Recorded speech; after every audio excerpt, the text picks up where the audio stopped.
आइए दोस्तों, आज हम राग वर्गीकरण के बारे में चर्चा करते हैं। प्रस्तावना। राग वर्गीकरण को हम 3 भागों में बांटेंगे: प्राचीन काल, मध्यकाल और आधुनिक काल। प्रस्तावना। राग का तात्पर्य उन स्वर समूह से है जो कभी भी नियोजित रूप में गाया जाता रहा हो। तथा वर्गीकरण से तात्पर्य है वर्गों में बांटना। कुछ समान गुणों को ध्यान में रखते हुए जब रागों को विभिन्न वर्गों में विभाजित किया जाता है तब उसे राग वर्गीकरण कहते हैं। हिंदुस्तानी संगीत पद्धति में राग वर्गीकरण के कई प्रकार प्रचार में रहे हैं। रागों के विकास के पश्चात विद्वानों ने राग वर्गीकरण के महत्व को जाना तथा अपने अपने मतानुसार तत्कालीन समय में प्रचलित रागों का वर्गीकरण किया। समय की दृष्टि से राग वर्गीकरण को 3 भागों में बांटा जा सकता है। प्राचीन काल। जाति वर्गीकरण, ग्राम राग वर्गीकरण, रत्नाकर निर्मित राग वर्गीकरण, शुद्ध छायालग और संकीर्ण राग वर्गीकरण। मध्यकाल। राग रागनी वर्गीकरण, मेल राग वर्गीकरण। आधुनिक काल। रागांग वर्गीकरण, ठाट वर्गीकरण।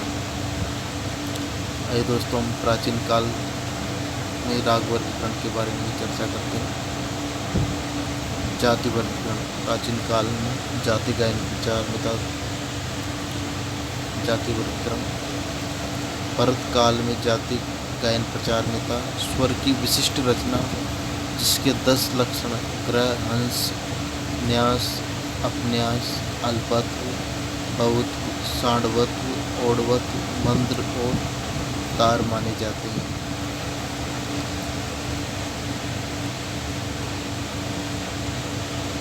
वो जाति कहलाती है। राग गायन प्रचार में आने से पूर्व संपूर्ण संगीत ग्राम रचना जाति पर निर्भर था। जातियों के वर्गीकरण के लिए ग्राम थे। गेय जातियों और उनसे उत्पन्न रागों के वर्गीकरण के लिए प्रयोज्य ध्वनियों को वैज्ञानिक और विशुद्ध ढंग से वर्गीकृत करना ग्राम भेद का प्रयोजन था। जातियाँ ग्रामों में विभक्त थी। षड्जे, आर्षवी, देवती और नौषादी 4 शुद्ध तथा षड्जो, दिव्यचवा, षड्ज कौशिकी तथा षड्ज मध्यमा, ये 3 विकृत जातियाँ षड्ज ग्राम के अंतर्गत आती थी। मध्यम ग्राम के अंतर्गत गांधारी, मध्यमा तथा पंचमी, ये 3 शुद्ध तथा रक्त गांधारी, गांधारी द्विचेवा, मध्यमी द्विचेवा, गांधारी पंचमी, आंध्री नंदेयती, कार्माकी।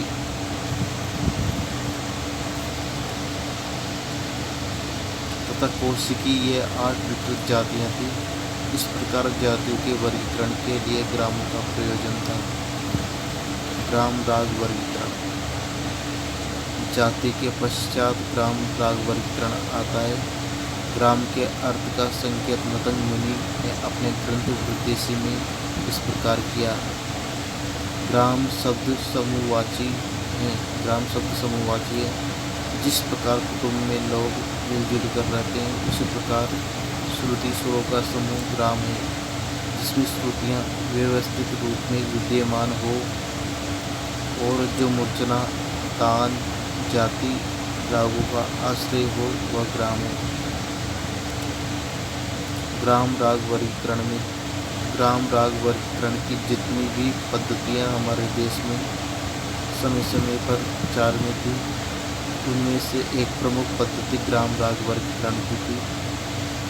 ऐसा माना जाता है कि यह पद्धति भरत काल से चली आ रही है। भरत परंपरा के इस वर्गीकरण का पूरा विवरण हमें संगीत रत्नाकर के विवेकाध्याय में प्राप्त होता है। संगीत रत्नाकर में पंडित सारंगदेव ने रागों के 2 प्रमुख वर्गों ग्राम राग तथा देसी रागों का वर्णन किया। उस समय में प्रचलित 5 गीतियाँ शुद्ध, भिन्न, शुद्धा, भिन्ना, गौड़ी, बेसरा और साधारणी का निरूपण और उनके आधार पर ग्राम रागों का विभाजन भी स्पष्ट किया। इस प्रकार 18 जातियों से 30 ग्रामों की उत्पत्ति मानी गई। उन्हें 5 गीतियों में वर्गीकृत किया। रत्नाकर निर्मित वर्गीकरण। प्राचीन काल का अंतिम और मध्यकाल का आरंभिक, इस प्रकार के संधि काल का एकमात्र मुख्य आधारभूत ग्रंथ पंडित सारंगदेव का संगीत रत्नाकर है। संगीत में कई परिवर्तन होने के कारण सारंगदेव ने रागों के वर्गीकरण की एक नवीन पद्धति को अपनाया। सारंगदेव ने रागों के 10 प्रकार कहे, जो इस प्रकार है: ग्राम राग 30 राग, 20 उपराग 8, भाषा राग 96, विभाषा 20, अंतर्भाषा 4, रागांग 21, भाषांग 20, उपांग 30, क्रियांग 50।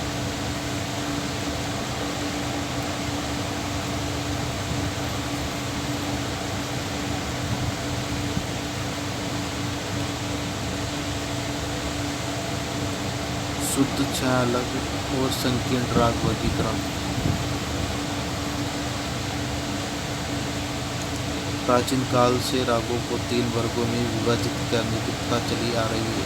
शुद्ध राग आधुनिक नियम के अनुसार जिन रागों में किसी अन्य राग की छाया न आती हो वे शुद्ध राग कहलाती है। जिन रागों में शुद्ध शास्त्रीय नियमों का निर्वाह होता है, जो राग अन्य रागों से स्वतंत्र होती है, उन्हें शुद्ध राग कहा जाता है। जैसे कल्याण, कापी। शुद्ध राग को शास्त्रकारों ने बताया: शास्त्रोक्त नियमात रंजकत्व भवति, अर्थात शास्त्रोक्त अनुसार गाया जाने वाला गायन तथा रंजन करने वाले गायन भी शुद्ध राग कहलाता है। अतिया बेगम के अनुसार इन्होंने द म्यूजिक ऑफ इंडिया में लिखा है कि शुद्ध राग उन रागों का नाम है जिनके स्वर अपनी मौलिकता में चले आ रहे हैं, जैसे राग पूर्वी, कल्याण, बिलावल आदि, अर्थात 10 आश्रय रागों को शुद्ध राग कहते हैं। छायालग राग, जिनमें किसी दूसरे राग की छाया आती है, उसे छायालग राग कहते हैं। उसे सालग राग भी कहा जाता है। अन्य शब्दों में कुछ राग ऐसे होते हैं जिनमें किसी अन्य राग की छाया स्पष्ट होती है, उसे छायालग राग कहते हैं। शास्त्रकारों के अनुसार छायालगत्व नामान्यच्छावा लगेतु रक्त हेतुत्वम भवति, अर्थात छायालग रागों में अन्य किसी राग की छाया दिखती है और इस प्रकार रंजन होता है। संकीर्ण राग, जिन रागों में शुद्ध और छायालग रागों का मिश्रण होता है, उसे संकीर्ण राग कहते हैं। दूसरे अर्थ में शुद्ध तथा छायालग रागों के मिश्रण से संकीर्ण राग की उत्पत्ति होती है। जब शुद्ध और छायालग राग आपस में मिलते हैं तब संकीर्ण राग जन्म लेता है। जिस प्रकार छायालग राग में किसी अन्य राग की छाया दिखाई देती है, उसी प्रकार संकीर्ण राग में अनेक रागों की छाया दिखाई देती है, जैसे राग पीलू, मिश्र कापी, मिश्र कमाल आदि। अधिकतर ठुमरियों के लिए जो राग गाए व बजाए जाते हैं वे संकीर्ण राग कहे जाते हैं। मध्यकाल।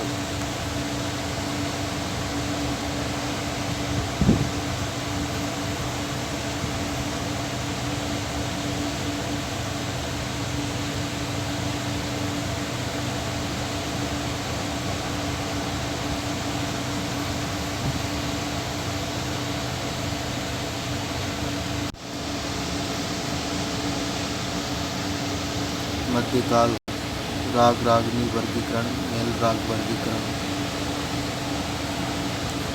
राग रागनी वर्गीकरण 1950 ईस्वी में लिखे गए राग जैन ग्रंथकार सुधा कलश के संगीतोपनिषद सार में प्रचलित देशी रागों का विभाजन पुरुष राग एवं प्रत्येक राग की 6 भार्या के रूप में किया गया और यही नाम संगीतोपनिषद सर्वद्वार में पाए जाते हैं। केवल कुछ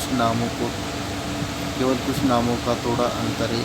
इससे ये प्रमाणित होता है कि राग रागनी वर्गीकरण 12वीं शताब्दी के आरंभ में अच्छी तरह प्रचलित रहा होगा। संगीत मकरंद के रागों के वर्गीकरण में 6 प्रमुख राग, उनकी भार्याओं के वर्णन के अतिरिक्त पुरुष राग, स्त्री राग, नपुंसक राग जैसे भेद नारद ने दिए। इन भेदों में भी मुक्तांग, कंपिता, अर्धकंपिता और कंप वीरिना जैसे वर्गीकरण किया है, जो कि संगीत रत्नाकर तथा इसके बाद के अन्य ग्रंथों में नहीं मिलता। राग रागनी वर्गीकरण के ग्रंथों में मुख्य रूप से 2 प्रकार का वर्गीकरण मिलता है। विशुद्ध राग वर्गीकरण के ढंग मेलों या संस्थानों के अंतर्गत राग और उनकी रागनियों के अतिरिक्त नए वर्ग की आवश्यकता होने पर पुत्र, पुत्रवधू और नपुंसक वर्ग बनाकर रागों का वर्गीकरण किया गया। दामोदर पंडित कृत संगीत दर्पण में राग रागनी वर्गीकरण के 3 मतों का उल्लेख है: शिव मत, रागाणव मत, हनुमत मत। तीनों मतों के राग नामों और उनकी 39 रागनियों के नाम और संख्या में अंतर है। रागों के नाम हैं: शुद्ध भैरव, हिंडोल, देशकार, श्रीराग, शुद्ध नाट और नाट नारायण। यह पद्धति आधुनिक समय में धीरे धीरे लुप्त हो गई। इसके स्थान पर अन्य वर्गीकरणों का पदुभार हुआ। राग रागनी पद्धति अब लगभग समाप्त हो गई, किंतु कुछ विविध संगीतज्ञ इस पद्धति के अनुमान मत को मानते हैं। उनके लिए यह एक ऐतिहासिक सत्य है, जिसके लिए वैज्ञानिक सत्यता की आवश्यकता नहीं है। राग रागनी पद्धति की आलोचनाओं का संक्षेप में अध्ययन करने से मालूम पड़ता है कि मुख्य राग 6, प्रत्येक की 5-5 अथवा 6-6 रागनियाँ, 8-8 पुत्र और पुत्रवधुएं ही क्यों माने गए, न अधिक न कम। मुख्य 6 रागों के जनक का पता नहीं। पुत्र वधुओं की वंशावली बाद से समाप्त क्यों हो गई?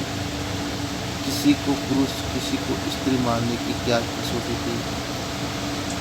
इस प्रकार बहुत सी शंकाएं मन में उठ सकती है। इसलिए स्वयं पंडित नारायण मोरेश्वरकरे ने रागांग पद्धति और पंडित विष्णु नारायण भातखंडे ने ठाट पद्धति की रचना की। राग रागनी पद्धति मध्यकाल के लिए भले ही वैज्ञानिक रही हो, किंतु आधुनिक काल में रागों का स्वरूप बदल जाने के कारण यह पद्धति अवैज्ञानिक मालूम पड़ती है। मेल राग वर्गीकरण। मेल पद्धति का आरंभ दक्षिण से हुआ। ऐसा माना गया है कि अमीर खुसरो की मृत्यु के 12 वर्ष पश्चात दक्षिण के एक विद्वान पंडित विद्यारण्य ने मेल शब्द का प्रयोग किया। उनके अनुसार 50 रागों का वर्गीकरण 15 मेलों में माना गया। यद्यपि विद्यारण्य जी कर्नाटकीय संगीत के अर्ध प्रवर्तक माने जाते हैं, तथापि उनका ग्रंथ अनुपलब्ध होने के कारण उनके बाद पंडित रामावते ईश्वर मेल कलानिधि ग्रंथ के अनुसार मेलों की संख्या 20 बताई गई। पंडित सोमनाथ ने मेलों की कुल संख्या 23 बताई। मेल पद्धति का पूर्ण विकास पंडित वैकुंठ मुखी के द्वारा हुआ। उनके बताए 72 मेल आज भी माने जाते हैं। उनके वर्गीकरण के लिए उन्हें केवल 19 मेलों की आवश्यकता थी। पंडित लोचन ने राग तरंगिनी ग्रंथ में 12 मेल स्वीकार किए।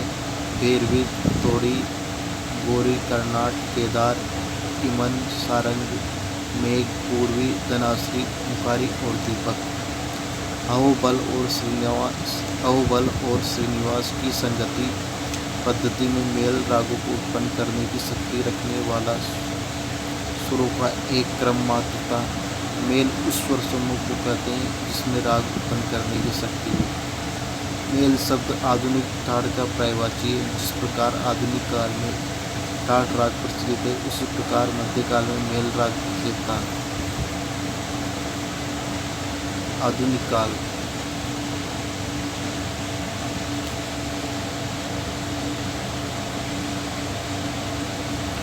रागांग वर्गीकरण। ठाट राग वर्गीकरण।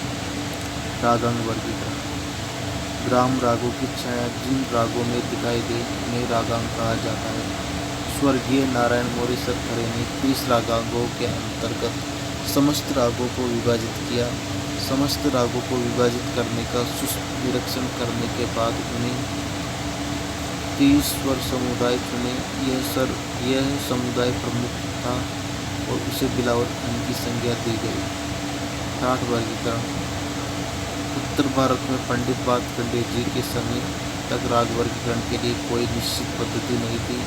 कुछ ग्रंथकार मेल पद्धति को अपनाते थे और कुछ संगीतकार रागांग पद्धति को। पंडित वात्स्यायन जी ने यह संगीत क्षेत्र में प्रवेश किया। पंडित वात्स्यायन जी ने जब संगीत क्षेत्र में प्रवेश किया तो यह महसूस किया कि उत्तर भारत के लिए दक्षिण जैसे एक निश्चित एवं सुव्यवस्थित राग वर्गीकरण की पद्धति होनी चाहिए और पंडित वैकुंठमुखी के 72 मेलों का अध्ययन करके वे इस निष्कर्ष पर पहुँचे कि 72 मेलों में से कुल 10 मेलों में रागों के वर्गीकरण की व्यवस्था उचित है। पंडित जी ने 10 ठाट चुनकर उनके शुद्ध और विकृत स्वर इस प्रकार बताए। बिलावल ठाट, कल्याण ठाट, खमाज ठाट, भैरव ठाट, पूर्वी ठाट, मारवा ठाट, कापी ठाट, आसावरी ठाट, पैरवी ठाट, तोड़ी ठाट। प्राचीन काल से आज तक राग वर्गीकरण के जितने विभाजन हो चुके हैं उनमें से आधुनिक काल का ठाट राग वर्गीकरण सर्वोत्तम है। आज के लिए इतना ही। तो एक छोटी सी कोशिश, गलती हुई।